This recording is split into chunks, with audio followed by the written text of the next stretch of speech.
Lord दोस्तों, हम आपका स्वागत करते हैं आज रात की प्रार्थना में।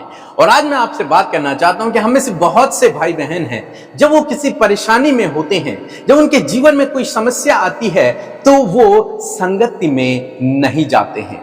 ऐसे समय में उनका मन परमेश्वर से दूर होने का करता है। कई बार वो परमेश्वर से नाराज हो जाते हैं, इसलिए वो परमेश्वर से दूर हो जाते हैं। वो प्रार्थना करना छोड़ देते हैं, वो वचन पढ़ना छोड़ देते हैं, वो संगति में जाना छोड़ देते हैं, वो भजनों को गाना छोड़ देते हैं। कारण क्या है कि उनकी प्रार्थना का उत्तर नहीं आया, या फिर वो किसी समस्या में पड़ गए जिस कारण से वो अब परमेश्वर की संगति में जाना पसंद नहीं करते, उसकी करीबी में रहना पसंद नहीं करते, क्योंकि उन्हें लगता है कि परमेश्वर उत्तर नहीं दे रहा, क्योंकि उन्हें लगता है कि परमेश्वर ने उनकी प्रार्थना को नहीं सुना। उनके जीवन में ऐसा क्यों हुआ? अनेक प्रकार के सवाल उनके मन में होते हैं, जिसके कारण वो परमेश्वर से नाराज हो जाते हैं और परमेश्वर की करीबी में नहीं जाते हैं, और फलस्वरूप और समस्याएं उनके जीवन में आती चली जाती हैं, क्योंकि वो परमेश्वर के करीबी में नहीं है। इसलिए दुष्ट उनके जीवन में और अधिक काम करता है और वो और अधिक परीक्षा में गिरते चले जाते हैं, समस्याओं में पड़ते चले जाते हैं। तो आज शाम में मैं आपको उत्साहित करूंगा परमेश्वर के वचन के द्वारा। एक बार भजनकार के जीवन में भी कुछ इस प्रकार की समस्याएं आई, जब वो परेशान थे, निराश थे, दुखी थे, चिंतित थे, कुछ संकट उनके जीवन में थे।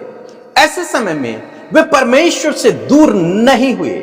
ऐसे समय में वो क्या करते हैं, क्या करना चाहते हैं, उस विषय पर हम आज ध्यान करेंगे और उन चीजों को हम अपने जीवन में अप्लाई करेंगे। और यदि आप भी उन चीजों को अपने जीवन में अप्लाई करेंगे तो आपके लिए बंद दरवाजे खुल जाएंगे, आप उस समस्या से बाहर निकल आएंगे, असंभव काम आपके लिए संभव हो जाएगा। एक वचन हम लोग पढ़ेंगे, भजन संहिता की किताब उसका 43 अध्याय और 4 पद, जहां पर कुछ इस प्रकार से लिखा है। तब मैं परमेश्वर की वेदी के पास जाऊंगा, उस ईश्वर के पास जो मेरे अति आनंद का कुंड है। हे परमेश्वर और हे मेरे परमेश्वर, मैं वीणा बजा बजा कर तेरा धन्यवाद करूंगा। आमीन।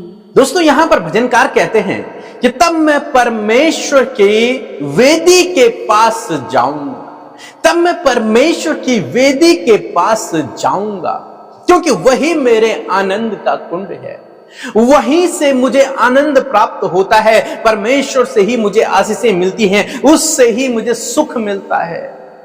इसलिए मैं उसकी वेदी की करीबी में जाऊंगा।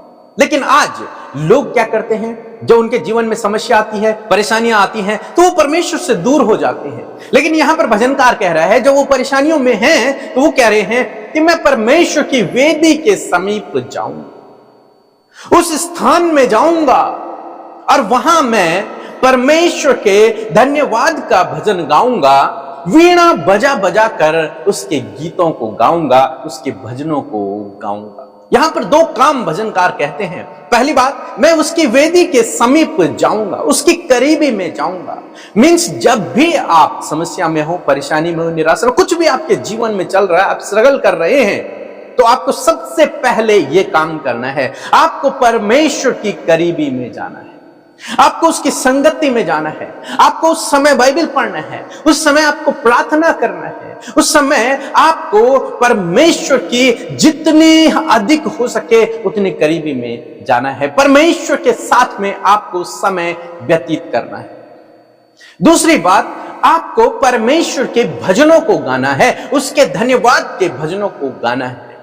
वीणा बजा बजा कर, किसी इंस्ट्रूमेंट को बजाकर आपको परमेश्वर का धन्यवाद करना है। जिन्हें इंस्ट्रूमेंट बजाने नहीं आते वो अपनी तालियां बजा सकते। परमेश्वर का धन्यवाद करना है, भजनों को गाना है, क्योंकि जब आप इस प्रकार से करेंगे, जब आप परमेश्वर की करीबी में जाएंगे, जब आप उसके धन्यवाद का भजन गाएंगे, तो परमेश्वर आपको उस समस्या से बाहर निकाल लेंगे। जैसे हम लोग देखते हैं पौलुस और सिलास के जीवन में, जब वे दोनों जेल में थे, जो उन पर कोड़े मारे गए थे, जब उनके हाथों पैरों में बेड़ियां थी, जो वो विपरीत समय से होकर गुजर रहे थे, जब एक बड़ी विपत्ति उन पर आ पड़ी थी, जब वो दुख में थे, जब उन्हें रोना चाहिए था, जिस समय उनके आंसुएं होनी चाहिए थे, जब उनका लहू बह रहा था, ऐसे समय में उन्होंने परमेश्वर के भजनों को गाना शुरू किया, परमेश्वर की आराधना को करना शुरू किया, परमेश्वर के आराधना के गीतों को गाना शुरू किया। उस दुख के समय में, उस संकट के समय में, उस निराशा के समय में, उस स्ट्रगल के समय में उन्होंने परमेश्वर के धन्यवाद के भजनों को गाना शुरू किया,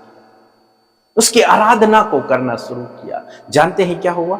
बाइबल कहती है कि अचानक से एक भूडौल हुआ, भूकंप हुआ और उस जेल के फाटक खुल गए, उनकी बेड़ियां टूट गई और परमेश्वर ने उन्हें वहां से अद्भुत तरीके से बाहर निकाल दिया।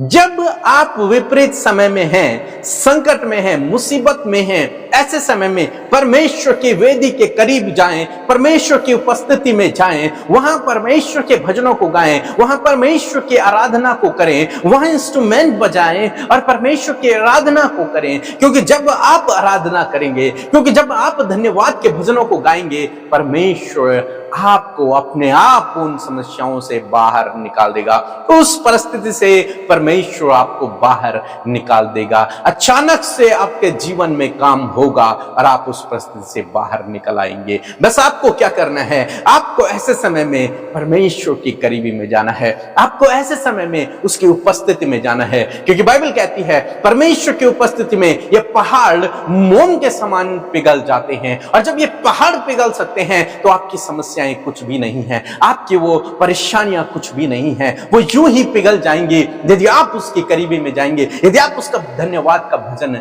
गाएंगे, यदि आप उसकी आराधना को करेंगे विपरीत समय में। आज मैं आपको उत्साहित करूंगा कि आप यही करें, उसके आराधना के गीतों को गाएं, उसकी करीबी में जाएं और परमेश्वर आपको विजयी करेगा। परमेश्वर आपको इन समस्याओं से, इन परेशानियों से, इन दुखों से, इन संकटों से बाहर निकाल देगा। सो प्रभु आपको इस वचन के द्वारा बहुतायत से आशीष दे। आमीन।